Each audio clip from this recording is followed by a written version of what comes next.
ইস বন্ধু, টিয়া তো বললাম 500, কিন্তু এটা ছেঁড়া। আরে পাগলা, এই বুদ্ধি পাস না। দোকানে যা 10 টাকার সুপার গুলো নিয়ে লাগালি টাকা কমপ্লিট, চলবো নু। তাই তো রে বন্ধু, চল ভাই একটা সুপার গুলো জানতো। এ হে ভাই, আমার কাছে তো সুপার গুলো পুরো হয়ে গেছে, তবে আমার কাছে আটার কটিয়া আছে, দাম 200 টাকা। ये फंस गया सीएम। এ বন্ধু কে বলে 200 টাকা দাম? আরে বোকা, এখানে কয়টা আইড? 500, আর আটার দাম কয়টা? 200। তাহলে তাও তো তোর 300 টাকা আছে নে। এ ভাই জান। আচ্ছা ভাই, এই নেন। হাই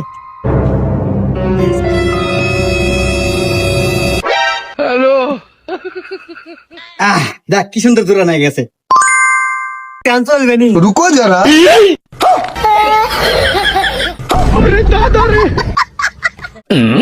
এ ভাই কি হলো, আটার টিয়া দেন না, কে টিয়া দেন।